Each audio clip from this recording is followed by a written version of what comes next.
मैं आपको एक छोटी सी कहानी सुनाता हूँ। मेरा एक स्टूडेंट था और बहुत हार्ड वर्किंग था वो। तो मैं उससे बोलता था कि भाई इंग्लिश को ना मतलब आप बोला करें, उसके कोई भी वर्ड है उसको प्रोनाउंस करें आप, और पब्लिक के लोगों के बीच में बोलने की आदत डालें। इससे आपका इम्प्रूवमेंट ज़्यादा अच्छे से होगा और इरिटेशन ना करें।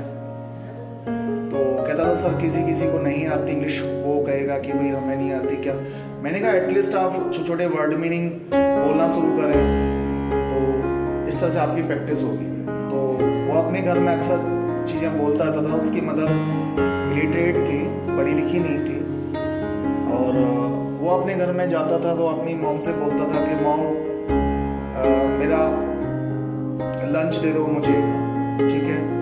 और बोलते मॉम डिनर दे दो, ब्रेकफास्ट दे दो। अक्सर पहले वो बोलता था रोटी दे दो मम्मी, खाना दे दो मम्मी, इस तरह से बोलता था। लेकिन उसे लंच, ब्रेकफास्ट, डिनर कहना शुरू कर दिया। वो कहता था कि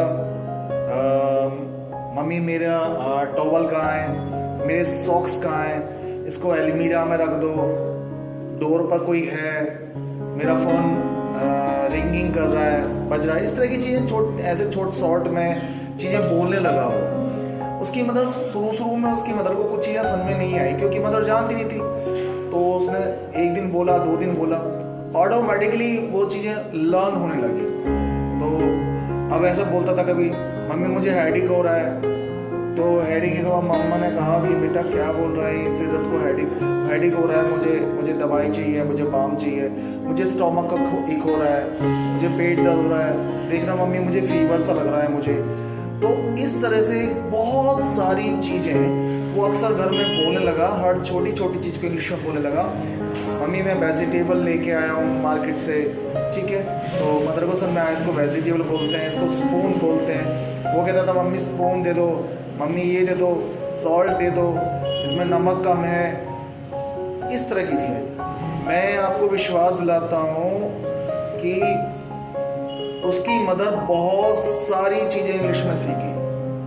जब उसकी मदर सीख सकती है, लिटरेट कोई बंदा है और वो चीज़ों को सुनकर सीख सकता है। उस माहौल, अगर हमने माहौल क्रिएट कर दिया, अगर हम चीज़ों को सुनते हैं, तो आप उस चीज़ को आसानी से उस पर कमांड कर सकते हैं। तो मेरा मानना है कि चीज़ों को सुने, इंग्लिश की चीज़ों को ज़्यादा से ज़्यादा सुनने की कोशिश करें और बोलने की भी कोशिश करें। आपका इम्प्रूवमेंट बहुत अच्छे से हो जाएगा।